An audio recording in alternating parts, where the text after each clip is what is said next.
Good evening, the 26th of October 2023. You're just in time for comprehensive news right here on Prime Edition. I'm Regina, Manyara. We have so much in store for you, including the room for negotiation when it comes to the land ownership question. Details soon to follow. First things first, the highlights.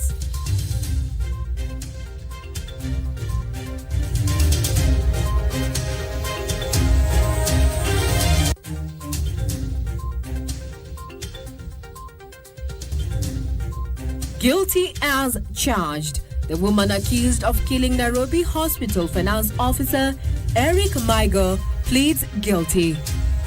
The county government, we're going to do a mediation process between the family and these residents. Many of them are innocent third buyers, second buyers. We're not trying to justify.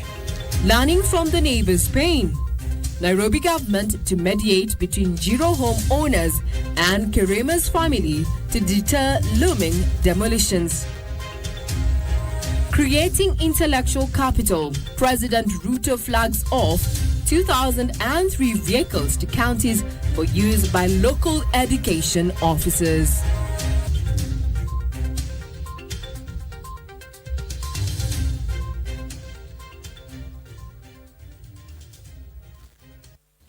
Good evening. We value your feedback. You're watching Prime Edition on KBC Channel 1. You can get us in our various social media platforms, including X at KBC Channel 1. Mine is at Ray Manyara, and my colleague on sign language interpretation is none other than Madam Anne Wangeshi.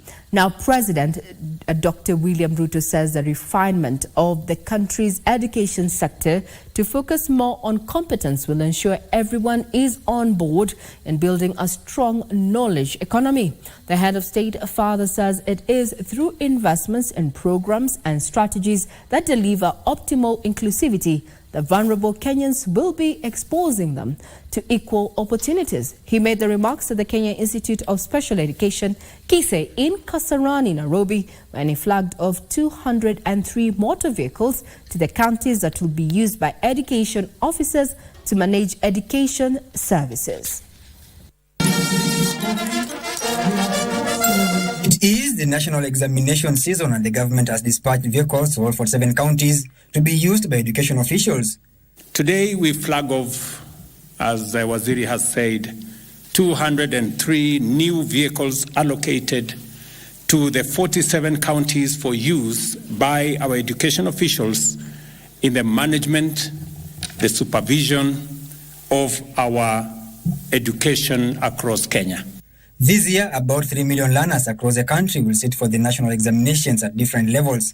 President William Ruto also commissioned the National Psychoeducational Assessment and Research Center at the Kenya Institute of Special Education in Kasarani, Nairobi. I'm going to instruct the National Youth Service to work with you so that we can put together the facility that will manufacture devices for our children who need them for special learning. So that the country can be able to realize the desire to produce devices in large scale to every learner other than importing the way it is happening currently. The head of state further made an announcement on austerity measures for government officials to facilitate reforms in the education sector. I'm going to adjust my budget again. I will knock off a few things, including the travel allowances and many of the things that are in there, so that I can find 500 million shillings to give it to start the manufacture of local devices that will assist in learning by our children with special needs. On the upgrading of infrastructure of schools in Nairobi County, President Ruto said the government will construct 5,000 classrooms in the course of 3 years. There is something fundamentally wrong in the city of Nairobi. And it is the reason why I undertook that we are going to build an extra 5,000 classrooms in Nairobi County. The head of state assured that the government is already implementing some of the recommendations of the Presidential Working Party on education reforms. Parsai Frederick reporting for Prime Edition.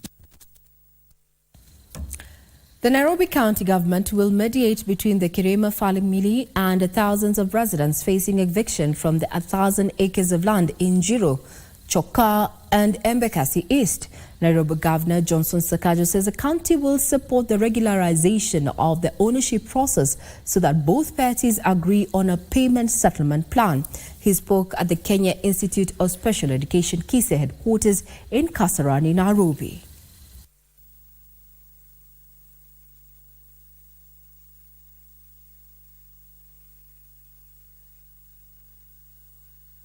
With your permission, Excellency, I will liaise with the Ministry of Lands as well. I will liaise with the Regional Commissioner, Kate, we've discussed it. We'll call all of those resident associations, Okoapo, Tuite Familia ya Kirima. You cannot destroy, it's a whole, I think there are more than 6,000 households. Hatuwezi wavunjia manyumba yao. Ili tukae tukubaliane, walipe, settlement fulani, ndo tuweze kuendelea mbele. Giving room to dialogue there. Now, the Public Service Performance and Delivery Management Cabinet Secretary Moses Kuria has said his ministry is focused on consumer service, productivity and accountability to ensure that all Kenyans are conjoined in framework management. Speaking during the tour of the Kenya School of Government in Kabete, Kuria said the institution will be upgraded into an African premier facility that will cater to the educational needs of all public servants. We are going to work with the African Union to adopt this school, and in the near future, you can expect that it is not going to be Kenya School of Government anymore. Maybe the next batch of people coming here will be coming to the Africa School of Government. We are going to run a program that is premised on 3 pillars: the pillar of customer service, the pillar of productivity, and the pillar of accountability.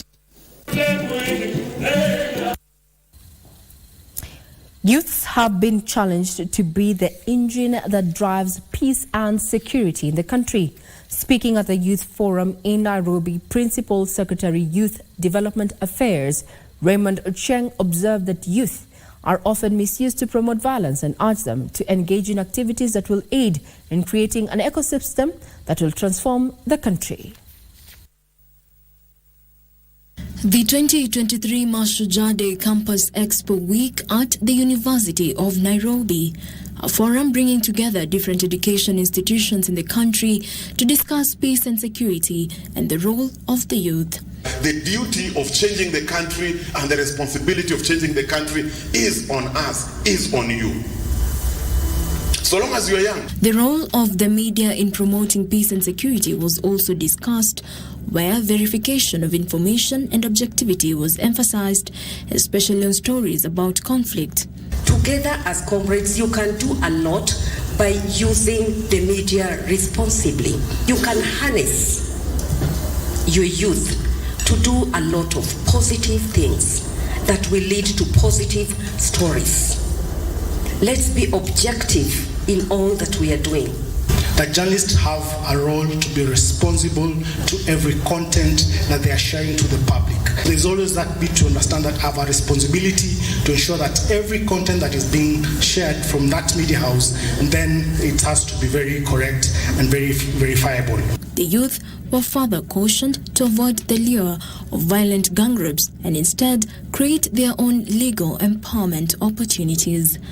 Jacqueline Masharia for Prime Edition. Now, off to the National Assembly, where legislators have unanimously approved amendments to the National Government Constituency Development Fund, saying the changes will address the contentious issues such as constitutionality. Now, in the amendments, MPs will only oversight expenditure instead of chairing implementation committees. Lawmakers also said the kitty will be funded by the national government for its projects at the constituencies. The fund recently faced headwinds with a petition already in court challenging the 2015 Act.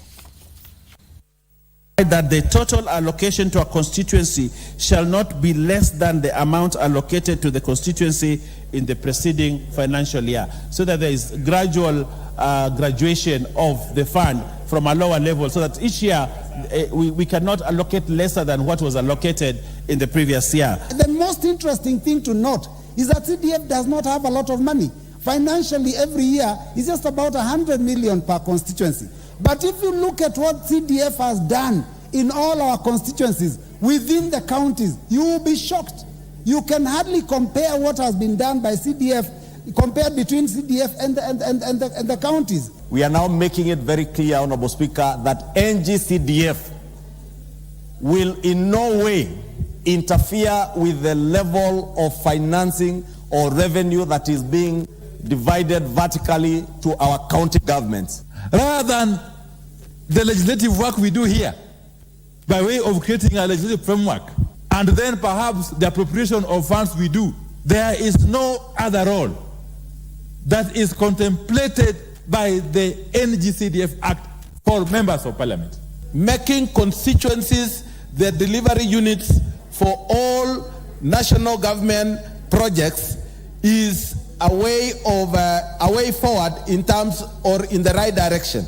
We have also the issues of climate change. We have the issue of digital hubs. And all I want to plead with anyone who keeps on going to the courts is that either you have another agenda, either you cannot see what CDF has done, and either you are not in support of CBC.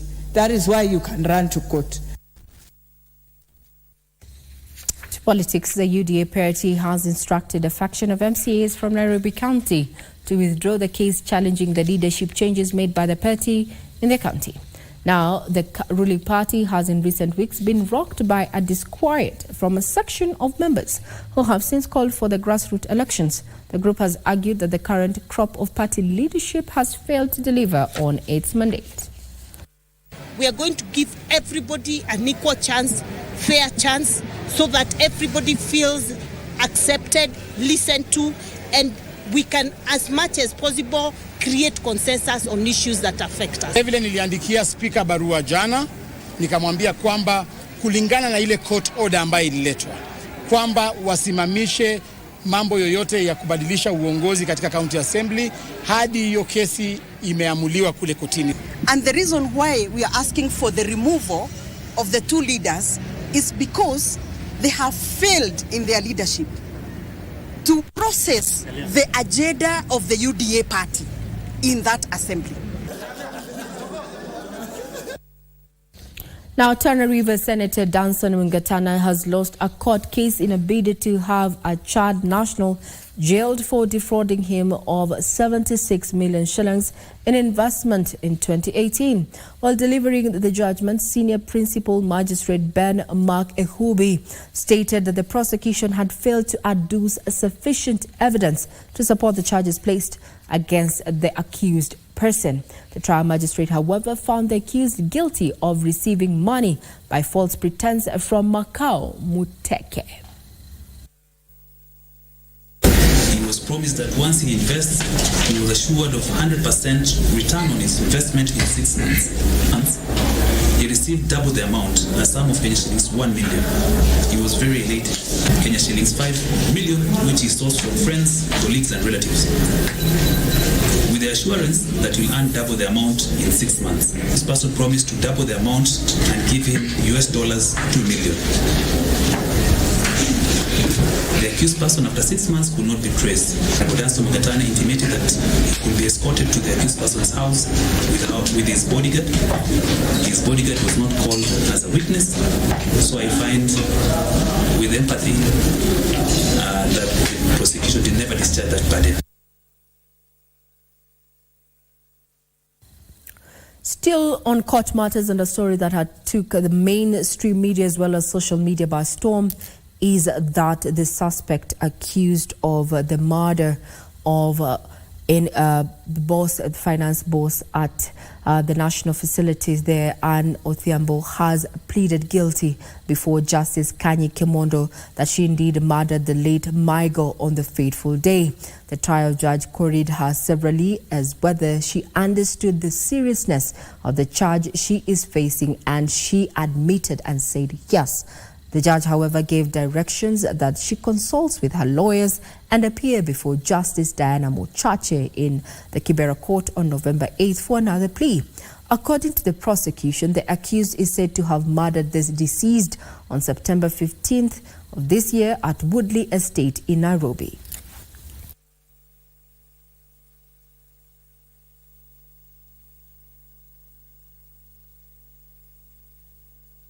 au mashtaka ambayo umesomewa na kuelezewa ni ya kweli au la? Ni ukweli. Na kama unakubali kuwa ni ya kweli, hii mahakama iko na uwezo wa kutoa kifungo chochote mpaka kifungo cha kuamuru kuwa wewe mwenyewe uwawe. Kupe muda zaidi ndio uweze kuongea na wakili wako ambaye yuko mbele ya mahakama. Well, now that is a case that took social media as well as mainstream media by the storm there, with also a video emerging of the said suspect there running away from the crime scene. And as of today, well, she has accepted and actually pleaded guilty to the charges conferred against her. Further details are available on our website, www.kbc.co.ke. We take a quick breather, but we're back with more, especially from the business and sporting circles. Do keep it right here.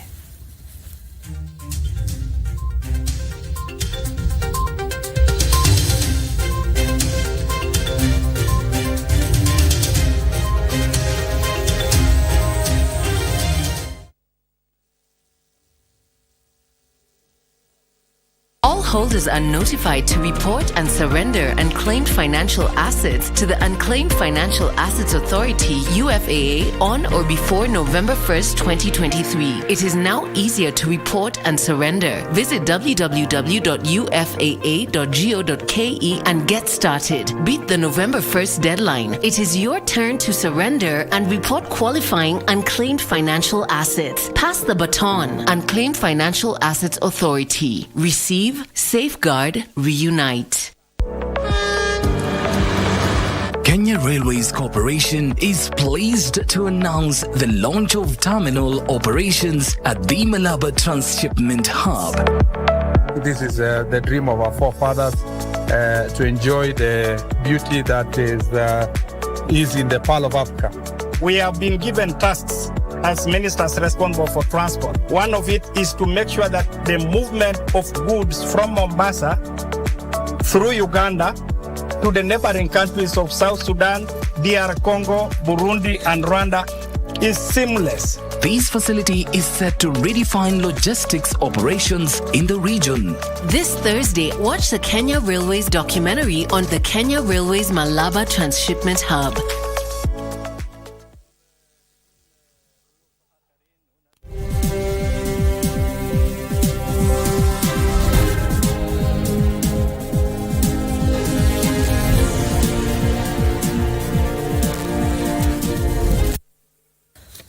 You're watching Prime Edition. Now we shift the gears and focus on matters business, where the high cost of animal feed is slowing the livestock subsector. Livestock Development Principal Secretary Jonathan Mweke says the government is working on securing foreign markets for leather, dairy and meat.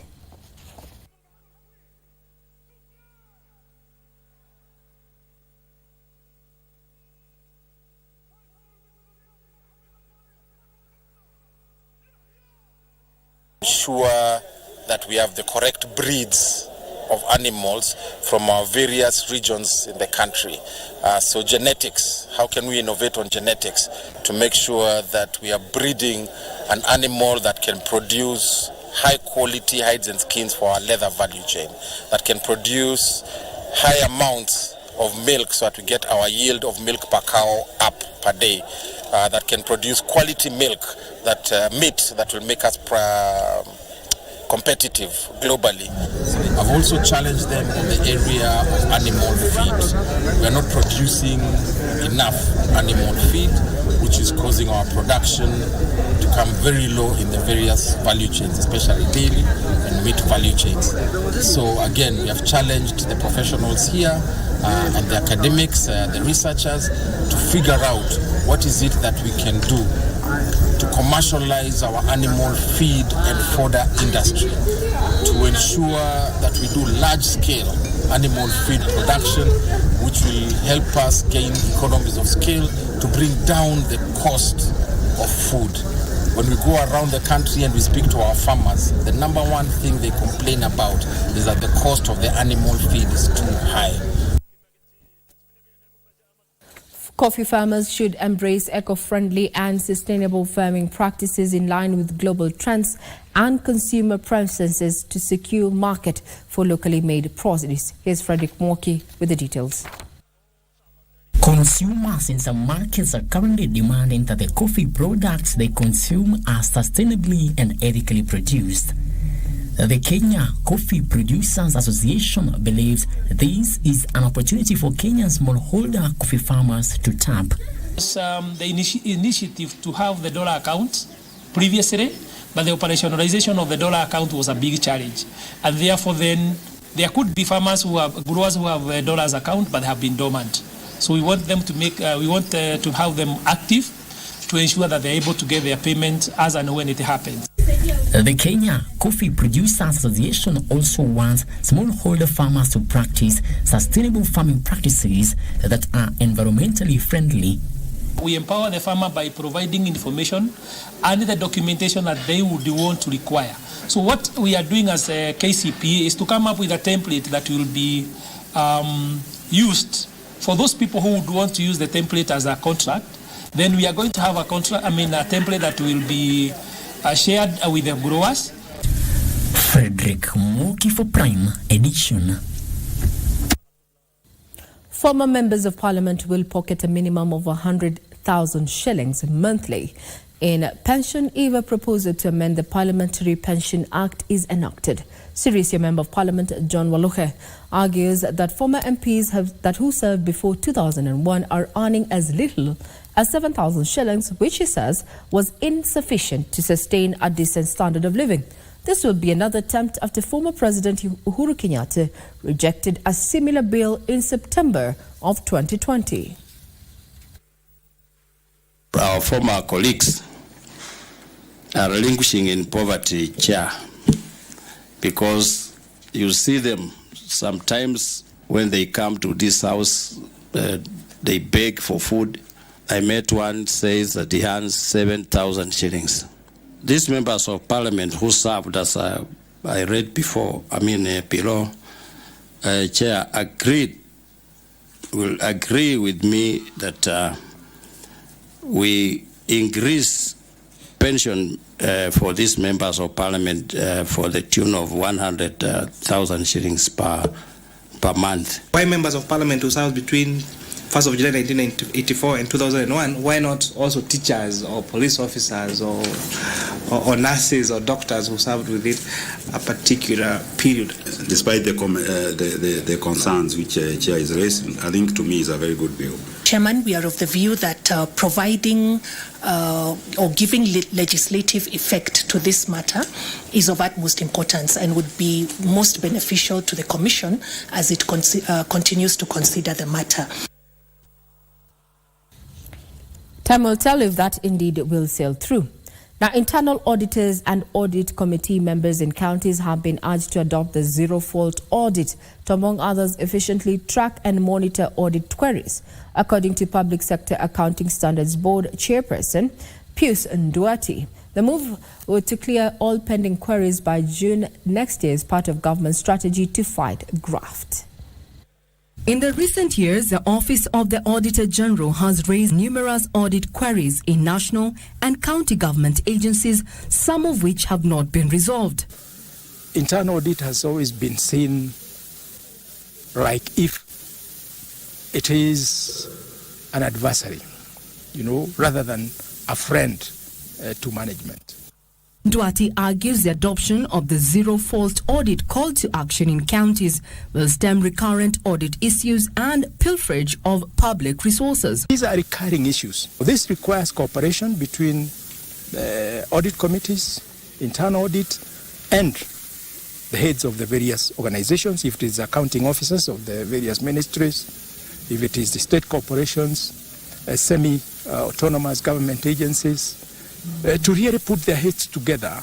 This comes in the wake of a government directive that all pending audit queries be resolved by June 2024. Through accrual accounting, you get to measure what you are booking in as a liability, and the entire cycle of recognition is better defined under accrual accounting as opposed to cash accounting, which only anticipates a memorandum of pending bills which is not critically evaluated before then they're booked within the books.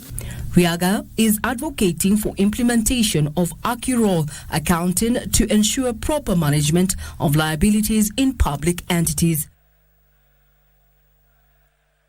Now, Kenya is anticipating an increase in tomato production from the current 10 tons per acre to 60 tons per acre with the release of new varieties, technologies and biological pest control measures through a 5-year project to enhance tomato production funded by the Korean government.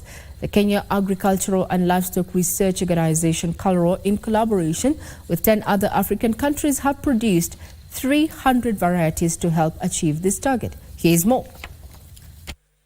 At this pilot smart greenhouse, the Kenya Agricultural and Livestock Research Organization is testing new seed varieties and smart technologies that will see the country increase tomato production 6-fold. Majorly we grow tomatoes in open field, but we are looking at also doing high-tech commercialization of a greenhouse, now embracing technology and producing optimum. This smart greenhouse demonstrates the capabilities of application of Internet of Things in tomato farming to increase yields and reduce post-harvest losses.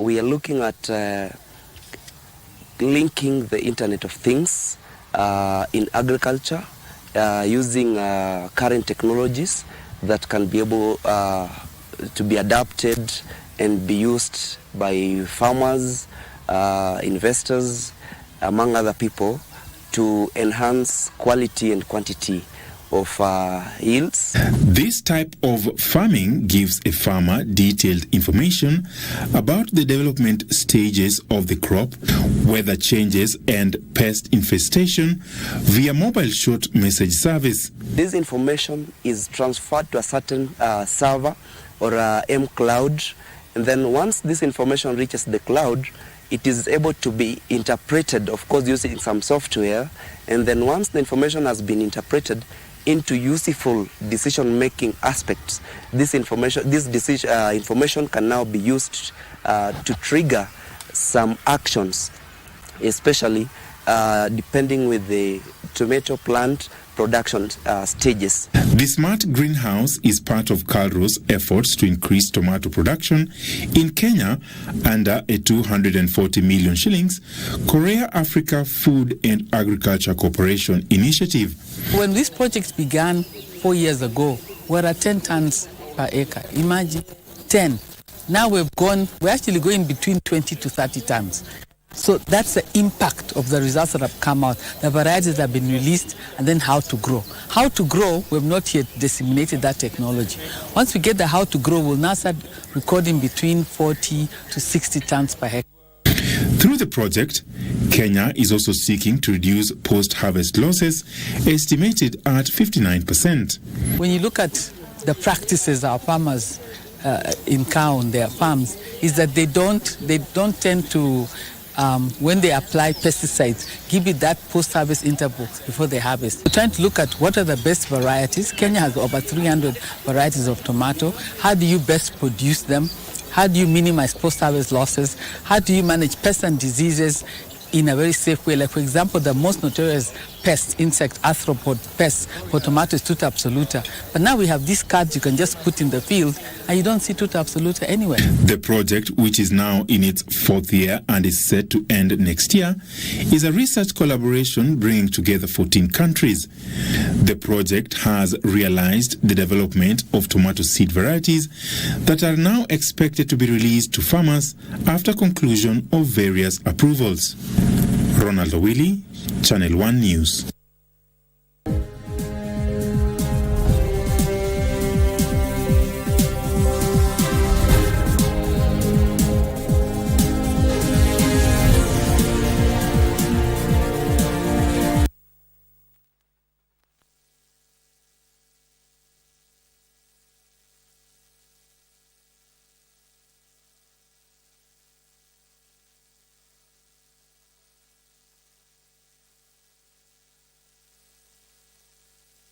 Mchezaji wa Loto Moto. Mungu abariki sana. Ni wengi wanakushukuru bila hata wewe kufahamu. Niliona Mungu wa ajabu ameshuka. Ni wengi wanaokuaminia. Imejaa, imebaki, yani hamtasa. Ni wengi wanaokuombea ushindi. Hawa ndio niachiwe na mama yao wakati aligojeka kwa muda. Ni wengi unaowagusa kwa kuwapa afueni na imani ya maisha. Asante na Mungu akubariki pia. Ni wengi unawatembelea. Through hii program ndo tunajua vitu zingine. Na imani yako inawapa amani. Akaaga juu ya kansa. Ushindi wako ni wa wengi. Roma niendanga, Roma. Asante mchezaji wa Loto Moto. All holders are notified to report and surrender unclaimed financial assets to the Unclaimed Financial Assets Authority, UFAA, on or before November 1st, 2020. Sasa mimi mnaniuliza nini? Mlikuja mkaniambia nikiliza kama mheshimiwa ya kwamba mliniambia kwamba pesa yenu na nikaanza kufanya uchunguzi. Ndio nyinyi mkaenda kuripoti huko kwamba mimi naiba pesa. Naweza kuwa nasema kuniambia tu niajiri bwana yako nikakwambia hakuna nafasi ndio nanileta hapa. Hutu bila. Yaani msee tu msema kama wewe ameamuka asubuhi akuje hapa kusema urongo. Pass the baton. Unclaimed Financial Assets Authority. Receive, safeguard, reunite.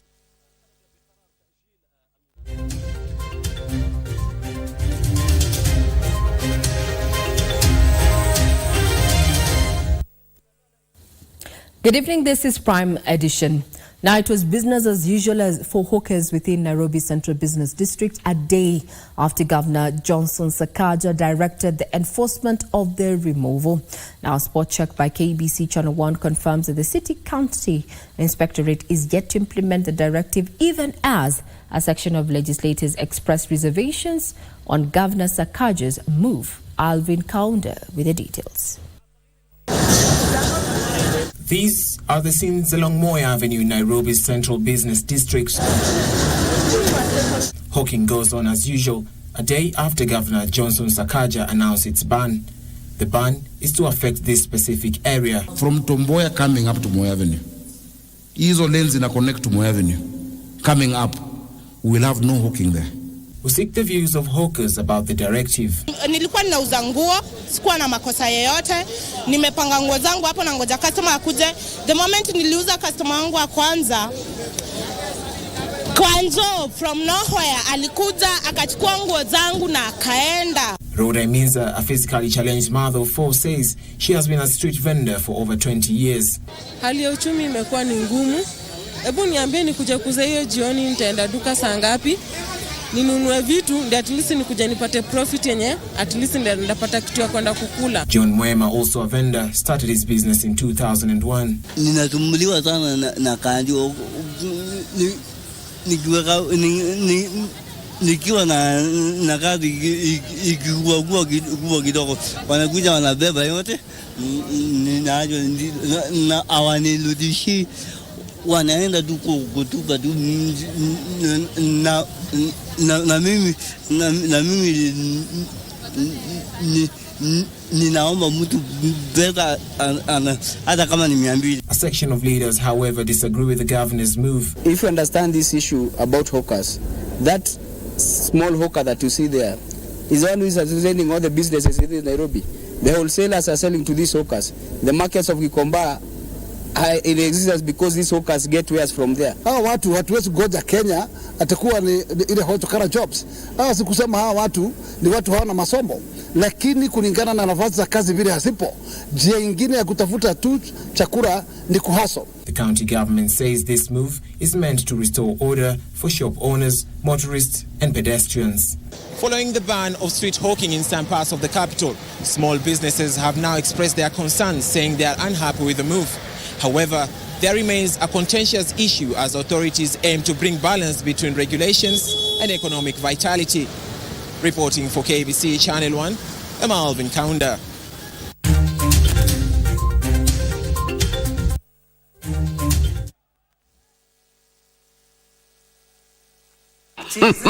Tuache kudanganyana. Hapa mali safi, mali mbichi, kijani kibichi. Tuko Lucky Game. Tunashibishana. Dial *570#.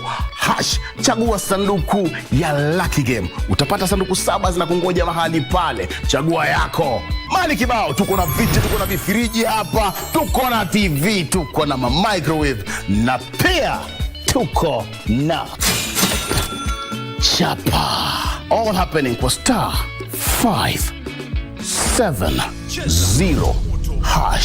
Jishibishe.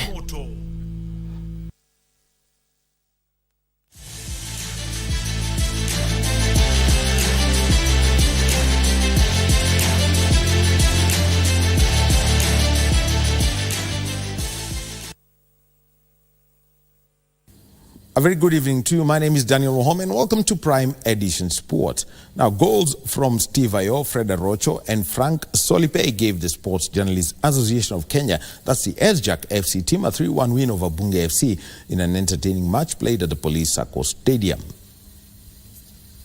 Game in the early minutes of the first half after Steve Ayo scored the opening goal. Bunge FC pulled one back before Fred Arocho added the second for the media team, giving them a 2-1 halftime lead. In the second half, Bunge FC were better side, but a defensive blunder allowed Frank Solipe to score that goal for the Scribes, resulting in a 3-1 full-time score. The training 4 days a week is overcoming the slight muscle challenges that we were grappling with when we started. The match was one of the build-up matches for Bunge FC, who will take part in the EALA Games set for Rwanda in December. Sababu ya ukosefu wa mapato ama sababu ya umaskini, sababu ya ufukara, unapata timu ama wale viongozi wa timu wanakuwa wanashawishika kwa wepesi.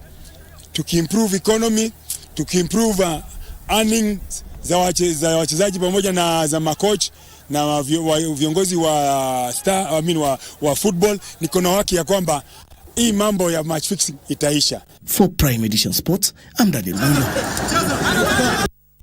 Moving on is that Esperance of Tunisia are through to the semi-finals of the inaugural edition of the African Football League after a 3-0 win in Rhodes against TP Mazembe granted them a 3-1 aggregate win. Morocco's Wydad Casablanca meanwhile faced host Enyimba of Nigeria in the second leg of the quarterfinals of the inaugural edition of this league. Moroccan champions Wydad Casablanca are favourites to secure a place in the semi-finals after edging past Enyimba 1-0 in the first leg. Quarter-final that was played in Uyo on Sunday. Enyimba will miss the services of Alalibo Somiari, who was sent off in the dying minutes of the first leg. The match will kick off at 9 p.m. and will be live on KBC Channel 1. Siani got a hand on it, couldn't keep it out. And it's Usema. And Thierry Neuville has the overnight lead of the WRC Rally of Central Europe after winning the second stage of the rally with a time of 4 minutes, 14.7 seconds. The Hyundai driver was 2.2 seconds faster than M Sport Ford's Oitenak, with reigning world champion Rovanpera third on the stage. Rovanpera needs to outscore his Toyota Gazoo Racing teammate Elfyn Evans in this rally to retain his World Rally Championship title. The Rally of Central Europe will have 6 stages tomorrow, 6 on Saturday and 4 on Sunday. KBC Channel 1 will broadcast 2 stages on Saturday and 2 on Sunday, including the final Wolf Power Stage. Toyota Gazoo Racing have already won the manufacturer's title for the 2023 season.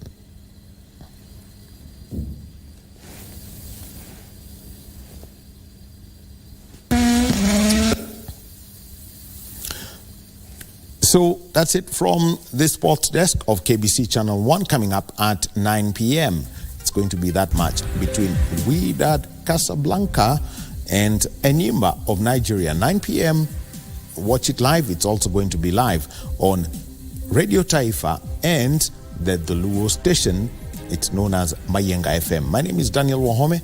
Have a good evening. Back to you, Regina. Thank you very much for that quick brief on regard to what has been happening in the sporting arena and also the match that we're quickly anticipating at around 9 p.m. As KBC, we are indeed your true sports partner. I'm Regina Manyara, have been your host tonight. Do enjoy the rest of your viewing.